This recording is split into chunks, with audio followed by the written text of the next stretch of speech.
अग्रणी राज्य बनाएंगे।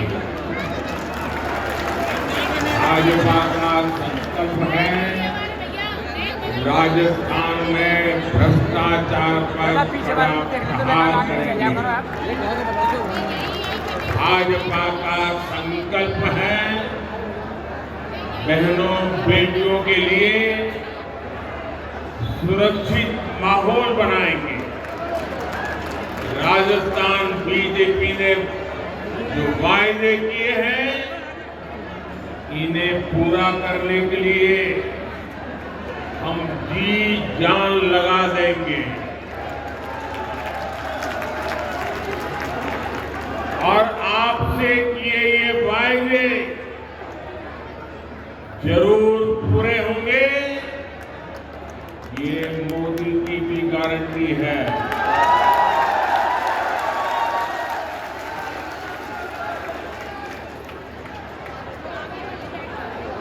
मेरे परिवारजनों, आज पूरी दुनिया भारत का लोहा मान रही है। मान रही है नहीं मान रही है? भारत का लोहा मान रही है नहीं मान रही है? हम दुनिया की 5वें नंबर की आर्थिक ताकत बन। खुशी हो रही है, संतोष हो रहा है। ये सब किसके कारण हो रहा है?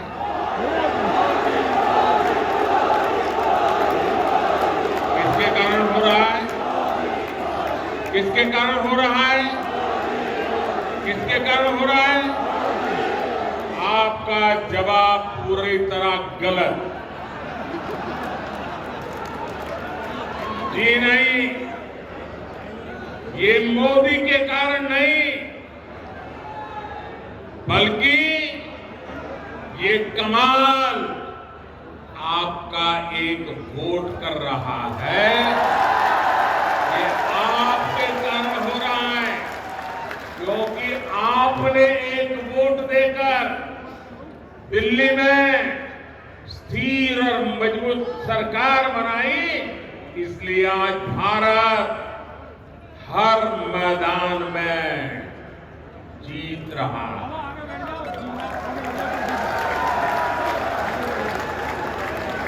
मेरे परिवारजनों,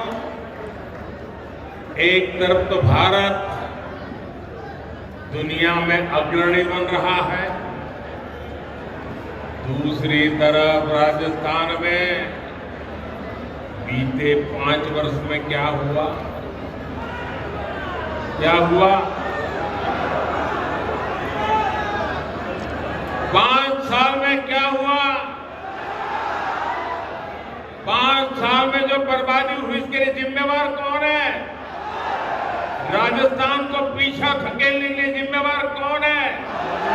राजस्थान के नौजवानों का भविष्य बर्बाद करने वाले कौन है? यहां कांग्रेस ने राजस्थान को भ्रष्टाचार, दंगों और अपराधों में अग्रणी बना दिया और इसलिए राजस्थान कह रहा है, इसलिए राजस्थान कह रहा है, जादूगर जी कौन ही मिले वोट जी। मेरे परिवारजनों, आपने यहां ब्रज क्षेत्र की बड़ी मशहूर कहावत है, हमारे यहां वो बोला जाता है, जा पत्तल में खानो वहां में छेद करनो। कांग्रेस ने यहां आपके साथ ऐसा ही किया है। यहां कांग्रेस सरकार की जिम्मेदारी थी कि वो हर नागरिक के जान माल की सुरक्षा करे, लेकिन हुआ क्या? बीते 5 वर्षों में बहनों बेटियों पर, दलितों पर, वंचितों पर सबसे ज्यादा अपराध हुआ, सबसे ज्यादा जुल्म हुआ। होली हो, रामनवमी हो, हनुमान जयंती हो, कोई भी त्योहार आप लोग शांति से नहीं मना पाए। दंगे, पत्थरबाजी, कर्फ्यू, राजस्थान में यही सब चलता रहा। कांग्रेस जहां जहां आती है वहां वहां आतंकवादी, अपराधी और दंगाई बेलगाम हो जाते हैं। कांग्रेस के लिए तुष्टीकरण ही सब कुछ है। कांग्रेस तुष्टीकरण के लिए किसी भी हद तक जा सकती है, चाहे इसमें आपका जीवन तक दांव पर क्यों न लगाना पड़े। साथियों, कांग्रेस ने राजस्थान की महिलाओं के विश्वास को भी चकनाचूर कर दिया। जो मुख्यमंत्री खुद कहे कि महिलाएं रेप के फर्जी मामले दर्ज करवाती है, क्या वो महिलाओं की सुरक्षा कर सकते हैं? क्या कोई मां, बहन, बेटी ऐसी बात खुद कह सकती है कि मेरे और ये क्या हो गया है कांग्रेस के लोगों को? क्या ऐसे मुख्यमंत्री को, ऐसे जादूगर को एक मिनट भी कुर्सी पर रहने का हक है क्या? एक मिनट भी रहने का हक है क्या? अब उनको विदाई करोगे कि नहीं करोगे? आप लोग पक्का करोगे? 25 तारीख आपके हाथ में है। भाई और बहनों, महिलाओं को लेकर कांग्रेस की सोच कितनी गिरी हुई है, ये कांग्रेस के एक मंत्री के बयान से भी पता चलता है। महिला अत्याचार पर उस मंत्री ने कहा कि इसलिए हो रहा है क्योंकि राजस्थान मर्दों का प्रदेश है।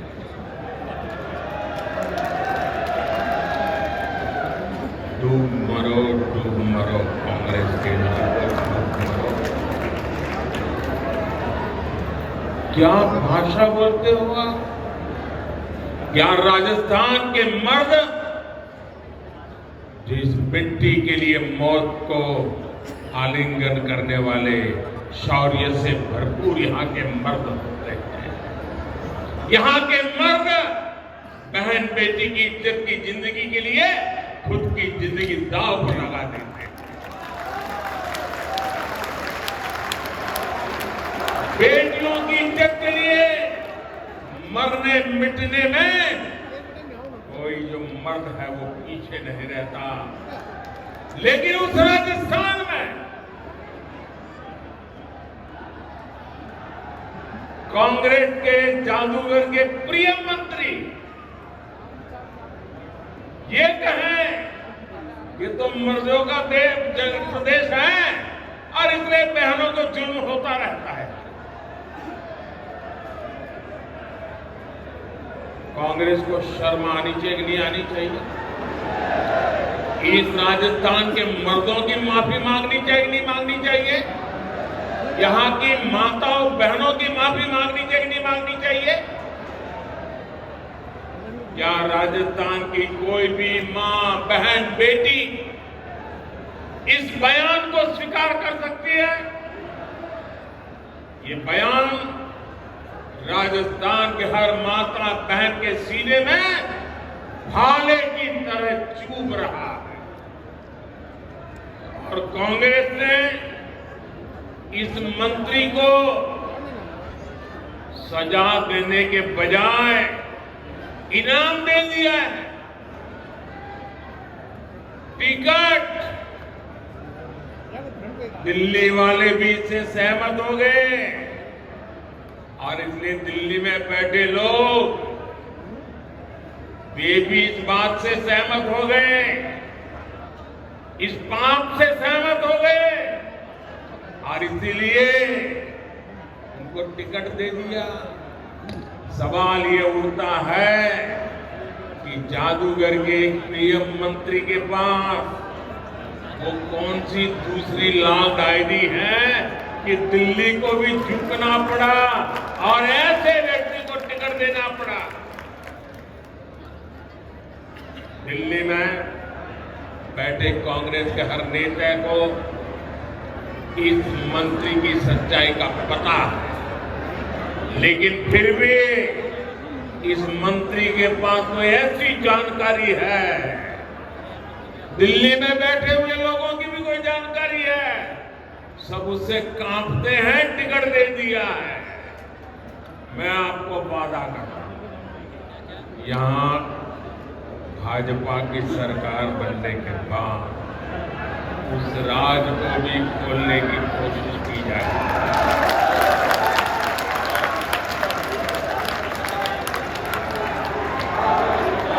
मेरे साथियों, राजस्थान से कांग्रेस को सदा सर्वदा के लिए हटाने की जरूरत है और हटाने का मतलब सिर्फ आपकी विधानसभा में उसका पराजय हो जाए इतना नहीं है। जैसे दिवाली के त्योहारों में वैसे तो हमारी माताएं बहनें घर में सफाई रोजाना करती है, लेकिन दिवाली के समय कोने कोने से छोटी छोटी जगह से भी इतनी सफाई करती है, घर को चमका देती है।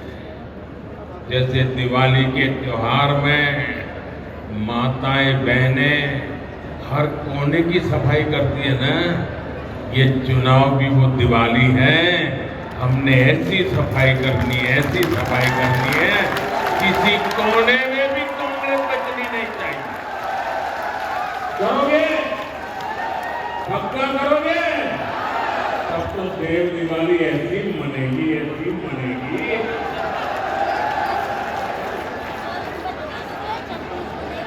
साथियों, कांग्रेस के शासन में दलितों के खिलाफ भी अत्याचार के नए रिकॉर्ड बन रहे हैं। कांग्रेस स्वभाव से ही दलित विरोधी है। मैं एक सबसे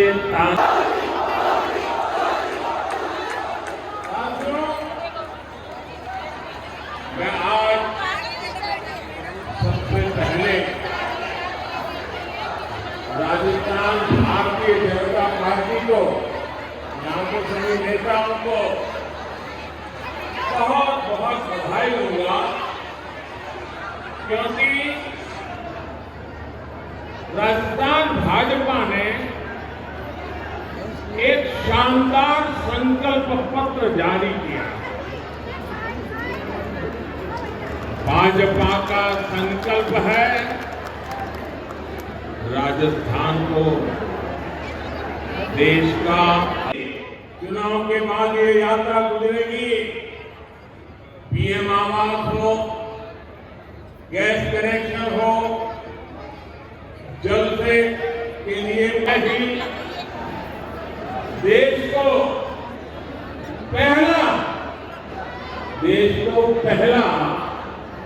दलित मुख्य सूचना आयुक्त मिला, चीफ इंफॉर्मेशन कमीशन। उनका नाम है हीरालाल सांगरिया। ये दलित मां का बेटा हीरालाल ये आपके इसी दीप गांव के रहने वाले हैं। ये डीग थोड़े समय पहले तक भरूच की, ये हमारे भरतपुर जिले का हिस्सा हुआ करता, लेकिन दुर्भाग्य यह है कि कांग्रेस को एक प्रतिभाशाली दलित अधिकारी की नियुक्ति भी पसंद नहीं आई। इसके लिए जो मीटिंग रखी गई थी उसका भी कांग्रेस ने बायकॉट किया। कांग्रेस एक दलित अफसर को ऊंचे पद पर पहुंचते हुए देख ही नहीं सकती। ये वही कांग्रेस है जिसने रामलाल ओबीसी का विरोध किया था।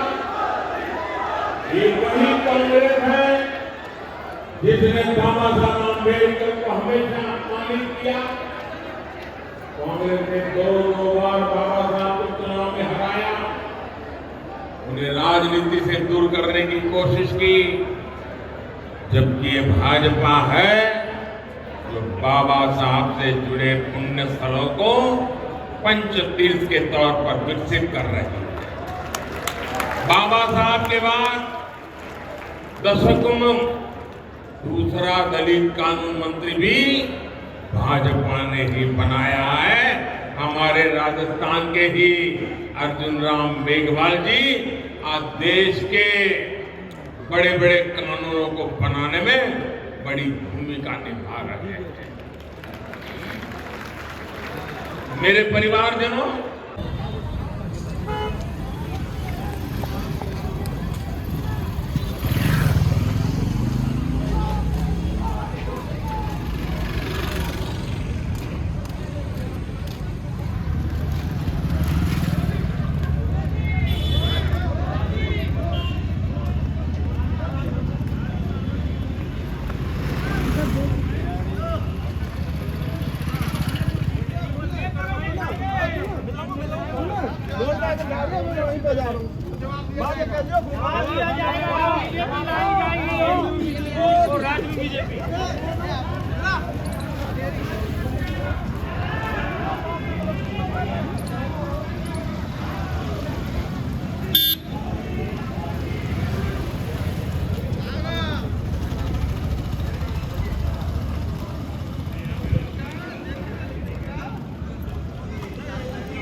जमाना बेच रहे हैं तो भाई साहब से काम करना होगा, पैसा